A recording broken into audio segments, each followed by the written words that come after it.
Hello বন্ধুরা, power of education চ্যানেলে তোমাদের সকলকে স্বাগত জানাই। আজকে আমি তোমাদের phrasal verb and group verb, যেগুলো পরীক্ষাতে খুব ইম্পর্টেন্ট প্রায়ই আসে, সেটা নিয়ে কিছু আলোচনা করব। Phrasal verb and group verb আমাদের পরীক্ষাতে কীরমভাবে আসে, কখনো শূন্যস্থান দিয়ে আসে, আর কখনো হচ্ছে তোমার কিছু মেক সেন্টেন্স করতে বলে, সেগুলো দিয়ে যেগুলো দিয়ে মেক সেন্টেন্স করো, এভাবেও আসে। আবার কখনো অপশান টেস্টিং হিসাবে কিছু সিনোনিমস দিয়ে দেয়, সেগুলো ফ্রেজাল ভার্বগুলোর সাথে সেরকমভাবেও আসে। তাহলে দেখো, phrasal verb and good verb আমরা আজকে পড়ব। যেমন দিয়েছে অ্যাবাইড বাই। অ্যাবাইড বাই মানে হচ্ছে মেনে চলা। We must abide by the rules of the court. তাহলে অ্যাবাইড বাই মানে হচ্ছে মেনে চলা। We must abide by the rules of the court. Account for ব্যাখ্যা করা। You must account for your deed. You must account for your deed. Act for অনুপস্থিত কারো স্থলে কাজ করা। অনুপস্থিত আছে এরকম কারো স্থলে তার পদে বা তার জায়গায় কাজ করাকে বলা হয় act for. I was acting for the manager in his absence. ম্যানেজারের অনুপস্থিতিতে আমি তার জায়গায় কাজ করছি। অ্যাক্ট অন উপদেশ অনুসারে কাজ করা। The man acted on my advice. উপদেশ অনুসারে কাজ করছে, মানুষটি আমার উপদেশ অনুযায়ী কাজ করছে। Act on. অ্যাক্ট আপ মানে হচ্ছে বিগড়ে যাওয়া। The motor car acted up suddenly. হঠাৎ করে মোটর কারটি বিগড়ে গেছে, খারাপ হয়ে গেছে। তাহলে অ্যাক্ট দিয়ে তোমরা তিনটে জানলে। অ্যাক্ট ফর মানে অনুপস্থিত কারো স্থলে কাজ করা। অ্যাক্ট অন মানে উপদেশ অনুসারে কাজ করা। অ্যাক্ট আপ হলে হবে বিগড়ে যাওয়া বা খারাপ হয়ে যাওয়া। Add to. অ্যাড দিয়ে দেখো আমরা দুটো পড়বো। অ্যাড টু মানে হচ্ছে বৃদ্ধি করা। দি নিউজ অ্যাডেড টু মাই সরো। এই খবরটা আমার দুঃখ বৃদ্ধি করেছে, বাড়িয়ে দিয়েছে। Add to. অ্যাড আপ হচ্ছে সমষ্টি করা। অ্যাড আপ দি ফিগার্স। এই সংখ্যাগুলিকে যোগ করো, অ্যাড আপ। তাহলে অ্যাড টু হচ্ছে কোনো কিছু বৃদ্ধি করা। অ্যাড আপ হচ্ছে সমষ্টি মানে যোগ করা। M two. এম টু মানে হচ্ছে কামনা করা। We should aim to leave the world better. আমাদের অবশ্যই কামনা করা উচিত, আমাদের ইচ্ছা, শুভ ইচ্ছা এটা হওয়া উচিত যে আমরা এই পৃথিবীটাকে সুন্দর করে রেখে যাব। আস্ক আফটার মানে খোঁজ নেওয়া। She ask after my health. সে আমার শারীরিক শরীর সম্পর্কে খোঁজ খবর নিচ্ছে। Ask after. আস্ক ফর হচ্ছে কাউকে ডাকা। Father ask for me. বাবা আমাকে ডাকছেন। Father ask for me. তাহলে আস্কের পরে আফটার হলে হলো খোঁজ নেওয়া, আর আস্কের পরে ফর হলে হলো কাউকে ডাকা। ব্যাক ডাউন মত, দাবি, বিশ্বাস এগুলো সব পরিত্যাগ করা। It is very difficult to back down right now. এটা খুবই কষ্টকর যে এখন এমতাবস্থায় এই পরিস্থিতিতে আমার মত, দাবি, বিশ্বাস সমস্ত কিছু পরিত্যাগ করা। তাহলে ব্যাক ডাউন মানে নিজস্ব যে মত, দাবি, বিশ্বাস সেগুলো পরিত্যাগ করা, এবং সেগুলো যে কোনো মুহূর্তেই যে কোনো মানুষের কাছে, যে কোনো ব্যক্তির কাছে কিন্তু খুব ডিফিকাল্ট হয়ে পড়ে, তাই তো। ব্যাক আউট মানে হচ্ছে সরে পড়া। You must keep your promise, do not back out. মানে তোমার অবশ্যই তোমার যে প্রমিস, তোমার যে প্রমিসটা রাখা উচিত, এবং ডু নট ব্যাক আউট তোমার ফিরে যাওয়া, সরে পড়া কে মানে যেটাকে বলা হয় সেই জায়গাটা ছেড়ে চলে যাওয়া উচিত নয়। ব্যাক আপ মানে সহায়তা করা, সমর্থন করা। হি ব্যাকড মি আপ মানে তিনি আমাকে সমর্থন করেন, সহায়তা করেন। তাহলে ব্যাক দিয়ে আমরা তিনটে পড়লাম। ব্যাক ডাউন মানে হচ্ছে নিজস্ব মত, দাবি, বিশ্বাস পরিত্যাগ করা। ব্যাক আউট মানে সরে পড়া। আউট মানে চলে যাচ্ছে, এরকম থেকে মনে রাখবে। ব্যাক আউট মানে সরে পড়া। ব্যাক আপ মানে সহায়তা করা, সমর্থন করা।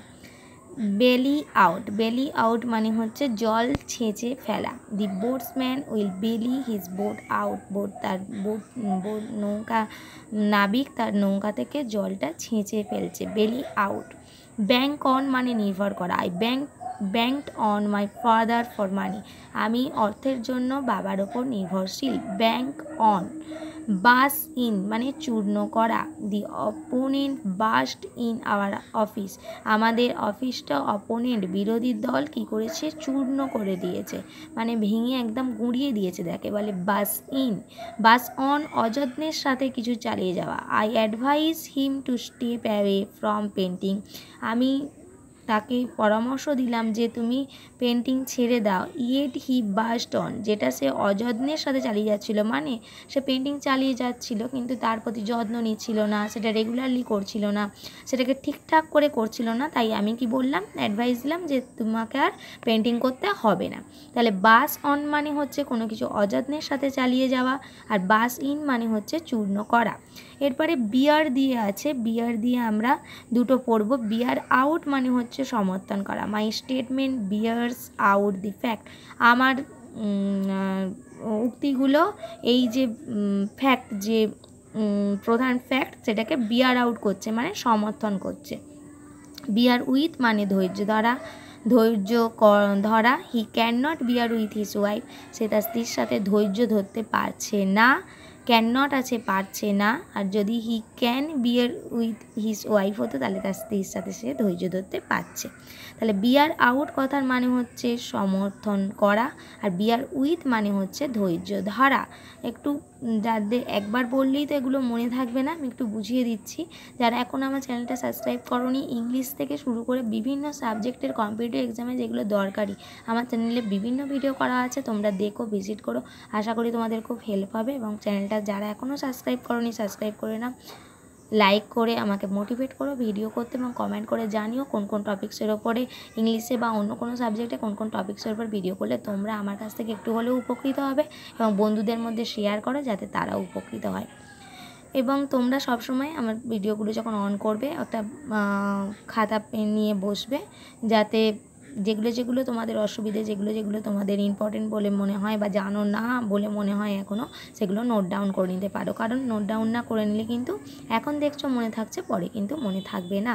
এগুলো একটু নিত্য অনুশীলনের দরকার। ইংলিশ ল্যাঙ্গুয়েজ বা যে কোনো ল্যাঙ্গুয়েজ শিখতে গেলে সেগুলো আমাদের রিপিটেডলি প্রত্যেক দিন একটু একটু করে অভ্যাস করতে হবে, অভ্যাসে আনতে হবে। কারণ বাংলার মতো ইংরেজি তো আমাদের অতটা সড়গড় না, এবং প্রত্যেকটা ল্যাঙ্গুয়েজের আলাদা একটা ফ্যাসিনেশন থাকে। সেক্ষেত্রে আমাদের একটু এগুলোর ওপর একটু জোর দিতে হবে। আর যে কোনো জানো পিএসসির এক্সামে ক্র্যাক করতে গেলেই আমাদের কী করতে হয়, ডেসক্রিপটিভ ইংলিশ লিখতে হয়। শুধু তাই নয়, বিভিন্ন এসএসসি সিজিএল থেকে এসএসসি গ্র্যাজুয়েশন সিএইচএসএল থেকে শুরু করে তোমার আইবিপিএসের ব্যাংকের এক্সাম দাও তুমি, সেখানেও ইংলিশ। পিএসসি ক্লার্কশিপ দাও, সেখানেও ইংলিশ। ডব্লিউবিসিএস দাও, সেখানেও ইংলিশ। তাহলে ইংলিশ ছাড়া কিন্তু আমাদের বাঁচার কোনো পথ নেই। তাই যাদের এখনও ইংরাজিতে একটু হলেও ভয় আছে তারা অবশ্যই আমার চ্যানেলের ভিডিওগুলো দেখে নিও, আশা করি উপকৃত হবে। আচ্ছা, নেক্সট দেখো, বিয়ার আউট মানে প্রতিরোধ করতে সমর্থ হওয়া। আচ্ছা, বিয়ার এটা বাদ গেল। বিট ডাউন, বিট ডাউন মানে হচ্ছে দর কষাকষির দ্বারা দাম কমানো। আমরা যেটা বার্গেনিং বলি, বার্গেন্ড, দেখো we bargain to beat down the price, আমরা দর কমানোর চেষ্টা করছি দর কষাকষির মাধ্যমে। বিট ডাউন, দর কষাকষি করে দাম কমানো, বিট ডাউন। এবারে দেখো, বিট অফ, প্রতিরোধ করতে সমর্থ হওয়া। I beat off all the blows, আমি সমস্ত রকম প্রতিকূলতা থেকে প্রতিরোধ করতে সমর্থ হয়েছি।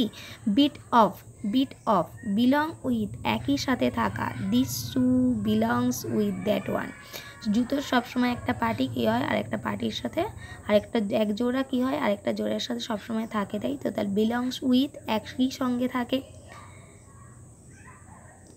বিস্ট ও অন মানে দান করা।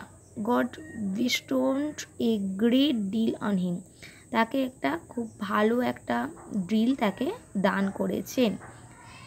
ব্লেয়ার আউট, কর্কশভাবে বাজা। দি রেডিও ইজ ব্লেয়ারিং আউট, কর্কশভাবে রেডিওটা বাজছে। ব্লাস্ট আউট, খুব জোরে বের হয়ে আসা। দি sound ব্লাস্টেড out from the cave, গুহা থেকে জোরে জোরে, খুব জোরে একটা সাউন্ড বাস্ট করছে, মানে কি বাস্টেড আউট মানে জোরে কোনো শব্দ বেরিয়ে আসছে বা খুব জোরে বের হয়ে আসা, এরকম বোঝাতে সাধারণত শব্দের ক্ষেত্রে আমরা ব্রাস্ট আউট কথাটা ব্যবহার করি। তাহলে আরেকবার যদি তোমরা রিপিটেডলি দেখো, আজকে আমি তোমাদের এ থেকে কিছু আর বি থেকে কিছু ফ্রেজাল ভার্ব করেছি। অ্যাবাইড বাই মেনে চলা, অ্যাকাউন্ট ফর ব্যাখ্যা করা, অ্যাক্ট ফর অনুপস্থিত কারস্থলে কাজ করা, অ্যাক্ট অন উপদেশ অনুসারে কাজ করা, অ্যাক্ট আপ বিগড়ে যাওয়া, অ্যাড টু বৃদ্ধি করা, অ্যাড আপ সমষ্টি করা, এম টু কামনা করা, আস্ক আফটার খোঁজ নেওয়া, আস্ক ফর কাউকে ডাকা, ব্যাক ডাউন মত দাবি বিশ্বাস পরিত্যাগ করা, ব্যাক আউট সরে পড়া, ব্যাক আপ সহায়তা করা সমর্থন করা, বিল আউট জল ছেঁচে ফেলা, ব্যাক অন নির্ভর করা, বাসিন চূর্ণ করা, বাস অন অযত্নের সাথে কিছু চালিয়ে যাওয়া, বেয়ার আউট সমর্থন করা, বেয়ার উইথ ধৈর্য ধরা, বিট ডাউন দর কষাকষির দ্বারা দাম কমানো, বিট অফ প্রতিরোধ করতে সমর্থ হওয়া, বিলং উইথ একই সাথে থাকা, বিস্টোভ অন দান করা, ব্লেয়ার আউট কর্কশভাবে বাজানো, ব্লাস্ট আউট খুব জোরে বের হয়ে আসা। আজকে তাহলে এখন পর্যন্তই তোমাদের phrasal verbs and group verbs নিয়ে আলোচনা করলাম। আশা করি তোমাদের একটু হলেও উপকার হবে। অবশ্যই অন্য ভিডিওগুলো ভিজিট করে নাও তোমরা চটপট। নমস্কার।